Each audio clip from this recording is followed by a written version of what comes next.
Nou vriende, wat 'n voorreg om vanmôre weer saam met u te kan wees. Ons is dankbaar dat u saam met ons luister en dat u ook saam met ons deel in hierdie oggendoordenkings.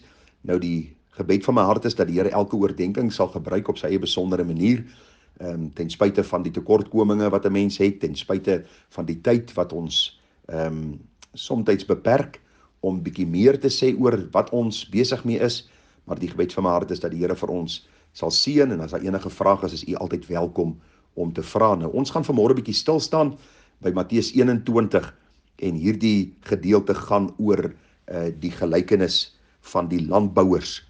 Nou, ek wil bietjie met u praat oor hierdie baie besondere gedeelte in die Bybel. Nou, daar is heelwat verse, begin by Matteus 21 vers 33 en ons sien dit strek tot en met vers 46. So ek gaan vinnig deur hierdie gedeelte net lees en dan gaan ons 'n paar gedagtes uitlig dat u kan verstaan waaroor gaan hierdie baie besondere gelykenis van die landbouers. Nou, Matteus 31:33 sê, luister na ander gelykenis. Daar was 'n sekere huisheer wat 'n wingerd geplant het en hy het 'n heining daarom gesit en 'n parskyp daarin gegrawe en 'n wagtoring gebou en hy het dit aan landbouers verhuur en op reis gegaan. En toe die vrugtetyd nader kom, stuur hy sy diensknegte na die landbouers om sy vrugte te ontvang. Maar die landbouers het sy diensknegte geneem en een geslaan en 'n ander een doodgemaak en 'n ander een gestenig. Weer het hy die ander diensknegt gestuur, meer as die eerste, en hulle het met die net so gemaak. Op laas het hy sy seun hulle gestuur en gesê, hulle sal my seun ontsien. Maar toe die landbouers dit sien, of die seun sien, het hulle onder mekaar gesê, dit is die erfgenaam, kom laat ons hom doodmaak en sy erfdeel in besit neem. En hulle het hom geneem en buitekant die wingerd uitgewerp en doodgemaak. Wanneer die eienaar van die wingerd dan kom, wat sal hy met daardie landbouers doen? Hulle antwoord hom, die slegte mense, hy sal hulle 'n slegte dood laat sterwe en die wingerd verhuur en ander landbouers wat hom die vrugte op die regte tyd gee. Jesus sê vir hulle, het julle nooit in die skrif gelees nie? Die steen wat die bouers verwerp het, dit het 'n hoeksteen geword. Hy het van die Here gekom en is wonderbaar in sy oë. Daarom sê ek vir julle, die koninkryk van God sal van julle weggeneem en aan 'n volk gegee word wat die vrugte daarvan sal eet. En hy wat op hierdie steen val sal verpletter word, maar elkeen op wie hy val, die sal hy vermorsel. En toe die owerpriesters en die fariseërs sy gelykenis hoor, het hulle begryp dat hy van hulle spreek. En hulle het probeer om hom in hulle mag te kry, maar hulle was bang vir die skare, omdat die vir hom die hom vir 'n profeet gehou het.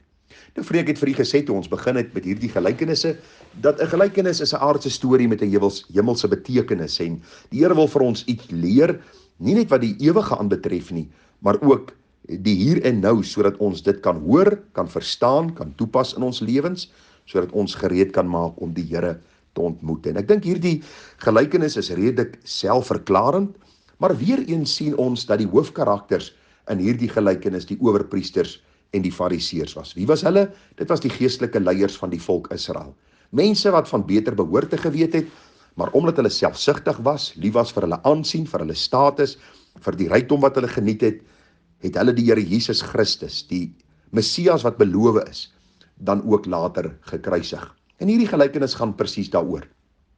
Die Bybel praat van hierdie huisheer wat 'n wingerd geplant het, en die Bybel sê vir ons, hy het hierdie wingerd verhuur, en hy het met reis gegaan, en toe dit tyd was vir die oes, het hy sy diensknegte na die landbouers gestuur om vrugte te ontvang. Nou hierdie diensknegte was niemand anders as die profete en al hierdie mense in die Ou Testament wat vir die volk Israel die evangelie kom gee het nie. As u die Bybel gaan bestudeer en veral deur die evangelies lees, Matteus, Markus en Lukas, sal u agterkom hoe die Here Jesus self verwys na hoe hulle die profete van Christus gedood het.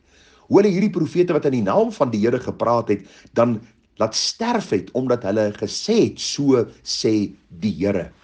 En hierdie manne, hierdie goddeloses wat in die naam van die Here opgetree het en godsdienstknegte doodgemaak het, dis hulle waarvan hierdie gelykenis praat en waarna die Here verwys.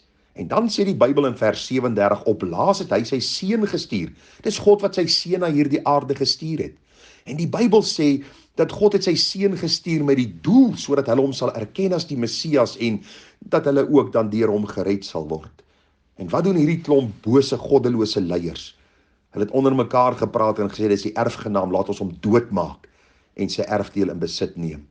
En die Bybel sê, hulle het hom geneem en buitekant die wingerd uitgewerp en doodgemaak. 'n heenwyse na Christus se sterwe. Hy's buite Jerusalem gekruisig op die heuwel Golgotha, en daar het hierdie fariseërs en owerpriesters die seun van God gekruisig, omdat hulle liewer was vir hulle self, hulle aansien en hulle bose harte hulle gedryf het in hierdie rigting.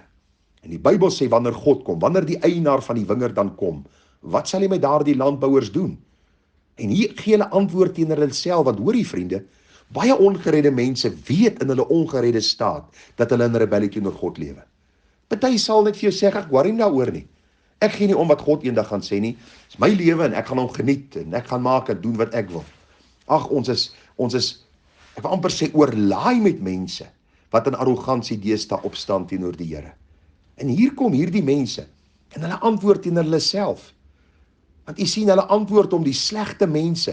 Hy sal hulle slegte dood laat sterwe. En nou kom Jesus en hy sê vir hulle, het julle nooit in die skrifte gelees, die steen wat die bouers verwerp het, dit het 'n hoeksteen geword nie, weer eens verwys dit na Christus. Hy's die hoeksteen, hy's die gestuurde van God, hy's die enigste weg, hy's die enigste verlosser. Die Bybel sê dat hy is die hoeksteen. Hy is die een waarop die kerk van Christus gebou word. Hy is die een waaraan ons, of aan wie ons behoort, die dag wanneer ons weer gebore word. En niemand sal by God uitkom, behalwe deur die Here Jesus Christus nie. En nou sê vers 43, die koninkryk van God sal van julle weggeneem word, en aan 'n volk gegee word, wat die vrugte daarvan sal dra. En hy wat op hierdie steen val, sal verpletter word, maar elkeen op wie hy val, die sal hy vermorsel. Wat wil Jesus vir ons sê? Eenvoudig dit, dat die Here mense sal red uit elke nasie, taal, volk en stam. Waarom? Omdat sy volk die verlosser, die Messias, Jesus Christus self, verwerp het. En daarom sê die Bybel, en toe die owerpriesters en die fariseërs sy gelykenis hoor, het hulle begryp dat hy van hulle spreek. Daarom is belangrik dat ons hierdie gelykenisse in die konteks sal lees en sal sien wat die Here vir ons wil sê. Baie van hierdie gelykenisse gaan juis om die skynheiligheid van mense te openbaar, om die maskers af te ruk wat mense dra. Mense wat wil voorgee dat hulle lief is vir die Here en hulle ken hom en hulle is kinders van die Here, maar hulle weet in hulle harte dat hulle nie is nie. Jy sien hierdie volk waarvan die Here praat in Matteus 21, wat hierdie vrug sal eet en hierdie heerlikheid sal smaak. Ons lees van hulle in Openbaring 5 vers 9. Daar staan, toe sing hulle 'n nuwe lied en sê, U is waardig om die boek te neem en sy seels oop te maak, want U is geslag en het ons vir God met U bloed gekoop, uit elke stam en taal en volk en nasie, en het ons konings en priesters vir ons God gemaak, en ons sal as konings op die aarde heers. Is dit nie vir u wonderlik om te weet dat die Here Jesus ons geroep het? Dat hy vir my en jou as helverdiende sondaars kom roep het. Hy het vir ons kom nooi na sy maaltyd, hy het ons kom nooi na sy koninkryk, en hy het vir ons die oplossing gestuur in sy seun Jesus Christus vir ons sonde probleem, wat ons weerhou van hom, wat ons weghou van hom, wat 'n skeidsmuur tussen ons en hom gevorm het. Daarom is die gebed van my hart dat u en ek ook uit hierdie gelykenis sal sien, dat hy is die hoeksteen, Christus Jesus, die gestuurde van God, om ons te koop met sy bloed, sodat ons vir ewig in sy heerlikheid sal wees. Nou, ek wil afsluit met Halleluja lied 173, en as u vanmôre nog nie seker is, u behoort aan die Here nie, dan lees ek vir u wat staan daar. Daar staan, ek het u stem gehoor, wat roep, o kom tot my, sodat ek met my kosbaar bloed van sonde jou bevry. Die koorgedeelte, sien my kom, o Heer, kom tot aan u sy, was my in u dierbaar bloed, u bloed gestort vir my. Vers 3 sê, dis Jesus wat jou roep, tot rus vir my berei. Hy gee my nou die ware hoop, en maak my ewig bly. Daarom is die gebed van my hart, dat jy vanmôre, as jy die Here nie ken nie, dat jy sal sê, Here, ek hoor u roep my, sien my kom, o Heer, ek kom tot aan u sy, was my in u dierbare bloed, u bloed gestort vir my. Mag u en ek nie soos die fariseërs en die sadduseërs wees, wat weet wat die skrif sê, en hulle doen nie wat die Here sê nie. Mag ons as daar die getroue dienaars wees, hulle wat hierdie waarheid gesien het, en gehoor het, en verstaan het, en deur God se genade omhels het. Mag u en ek soos hulle wees, sodat ons ook deel sal wees van hierdie groep, wat kan sing, U het ons met U bloed gekoop uit elke nasie, taal, volk en stam. Seën vir U, groete, mooi naweek daarna.